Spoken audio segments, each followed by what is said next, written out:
Siapa yang tidak kenal dengan Profesor satu ini yang merupakan guru besar di bidang politik di Indonesia. Beliau adalah seorang guru besar di Universitas Indonesia dan juga mantan dari duta besar di Tunisia, ya, yang akhir-akhir ini sangat kecewa dengan Pak Jokowi yang berubah 180 derajat menurut beliau, sehingga definisi atau tagline Jokowi adalah kita berubah menjadi Jokowi adalah raja kecil. Dan itu sempat membuat beliau menangis katanya ketika menulis opini tentang Jokowi.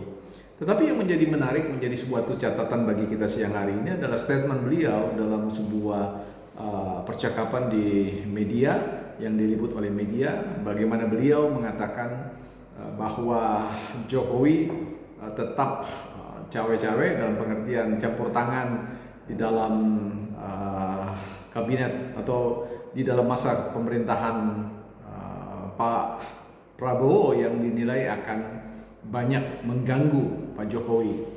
Dan satu statement yang menarik yang akan kita bicarakan lebih lanjut itu adalah ketika beliau mengatakan bahwa Pak Jokowi masih punya keinginan untuk supaya Gibran menjadi presiden 2029, ya. Dan kelihatannya ini yang akan menjadi sebuah pertanyaan bagi kita.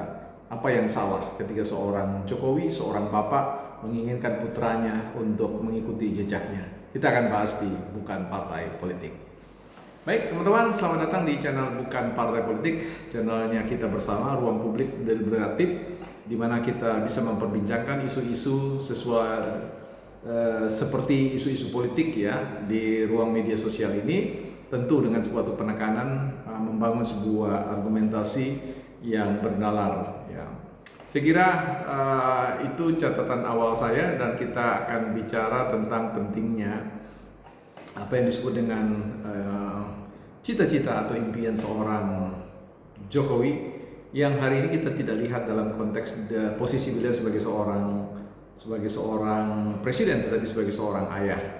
Nah, tentu teman-teman pernah ingat pada masa di mana kita menjadi seorang anak, ya, di mana kita mau berhadapan dengan orang tua kita yang ingin anak-anaknya bisa mengikuti jejaknya. Kalau jadi seorang dokter, maka biasanya orang tuanya ingin anak-anaknya jadi dokter. Kalau orang tuanya polisi, anak-anaknya ingin jadi polisi. Kalau bisa ia berada pada posisi sebagai perwira tinggi, ya, atau jadi jenderal, tentu ada harapan ekspektasi besar anaknya juga menjadi seorang jenderal. Dan juga seorang pengusaha yang selalu menginginkan anaknya juga menjadi pengusaha. Nah, apa yang salah kemudian ketika Jokowi misalkan menginginkan Gibran yang sekarang adalah wakil presiden itu menjadi seorang presiden di 2029. Di sini yang kemudian kita harus luruskan apa yang dipikirkan, dipercakapkan oleh Profesor Ikrar, itu menurut saya ada yang bias, ya, dan berbahaya kalau tidak kita luruskan, ya. Seolah-olah ketika Pak Jokowi mengatakan bahwa ingin Gibran menjadi seorang presiden, itu adalah sebuah harapan yang keliru, harapan yang salah. Nah, disinilah persoalannya. Bagi seorang bapak, ya, seorang bapak dalam posisi apapun selalu punya keinginan untuk anaknya bisa mengikuti jejaknya dan kemudian berkarir, ya, pada semaksimal mungkin pada puncak karir yang bisa dicapai. Dan dalam hal ini adalah ketika Jokowi sebagai seorang bapak, ya, bukan sebagai seorang presiden, menginginkan Gibran itu menjadi seorang presiden nantinya di 2024, saya kira itu adalah harapan dan impian yang normatif, lumrah, dan tidak perlu harus dipersoalkan, bahkan kemudian dicegah. Sebab kalau ini terjadi, ya, saya kira Profesor Ikrar Nusa Bakti sudah mengabaikan apa yang disebut dengan katakanlah kearifan, katakan budaya masyarakat, budaya kebapakan yang ingin anak-anaknya memang menjadi pengikut, ya, pengganti dirinya.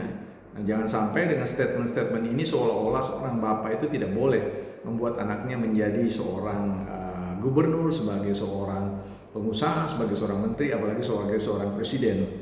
Ya, disinilah jangan sampai kepahitan hati, kekecewaan yang begitu dalam itu kemudian menghilangkan nalar, ya, katakanlah sesuatu yang sebenarnya menjadi kebiasaan umum, ya, menjadi sesuatu yang sudah diterima kebenaran itu atau prinsip-prinsip itu sebagai sesuatu yang tidak melanggar adab, melanggar moral atau melanggar etik ya. Nah, di sini pesan yang ingin kita sampaikan kepada Profesor Ikrar Nusa Bakti, bagaimana kemudian mencoba sebagai seorang pakar di bidang politik itu betul-betul menghadirkan suatu narasi yang tidak setiap waktu, setiap hari kemudian kelihatan tidak bisa lagi menghadirkan pikiran-pikiran yang mana yang bisa diambil nilai kebenarannya dan mana yang tidak. Nah, seolah-olah semuanya harus di drive, semua harus dikondisikan untuk menarasikan sisi negatif ya. Itu pun kalau memang negatif. Nah, tapi kalau kemudian itu tidak negatif, hal yang positif kemudian terbaca secara negatif seperti seolah-olah mencegah seorang bapak, jiwa seorang bapak yang menginginkan anaknya mengikuti jejaknya itu sebagai sebuah hal yang keliru. Ya, saya kira di situ Profesor Ikrar Nusa Bakti tidak hadir sebagai seorang guru besar yang betul-betul berpikir, bernalar secara jernih ya, secara ya normatif ya, dan tentu tidak berpihak. Karena dalam hal ini selalu dalam berargumentasi yang kita ikuti selalu beliau sekarang ada pada posisi memang berlawanan dengan Pak Jokowi, sehingga Jokowi tidak sebagai manusia yang cacat ya, ibaratnya nila setitik rusak susu sebelanga. Jadi seolah-olah keseluruhan populasi tentang Jokowi, nilai-nilai Jokowi itu dianggap semua telah berubah 180 derajat dari baik menjadi tidak baik ya. Kesannya seperti itu. Tapi sekali lagi saya ingin memberikan underline, garis bawah, bahwa statement Ikrar yang walaupun tidak tersampaikan secara jelas dalam pengertian lugas, di situ kita bisa menangkap kesan bahwa Pak Jokowi, Prof. Ikrar tidak menginginkan Gibran menjadi seorang anak yang tidak boleh menjadi seorang presiden mengikuti jejak bapaknya. Nah, disinilah titik catatan kita bahwa tidak ada hal apapun, undang-undang apapun yang melarang seorang Gibran untuk menjadi presiden di 2029. Hal itu adalah sesuatu yang biasa, yang just flowing ya.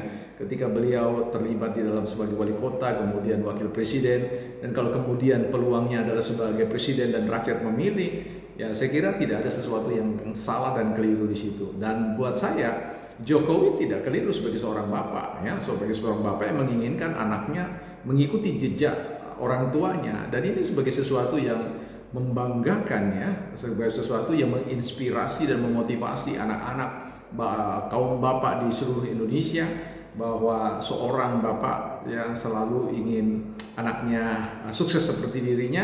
Dan itulah kemudian pepatah menyempurnakan bahwa buah itu tidak jatuh jauh dari pohonnya, dan itu merupakan sebuah hukum alam ya, di mana seorang ayah ingin anaknya sukses atau mengikuti jejak, dan tidak ada satupun hukum apapun, hukum adat atau hukum undang-undang di negara ini yang bisa melarang ya. Bahkan para pembenci-pembenci harusnya mengerti hal tentang hal itu tidak bisa sesuatu itu dilarang, karena itu akan melukai perasaan para bapak-bapak di seluruh Indonesia, bahkan di seluruh dunia, bukan partai politik.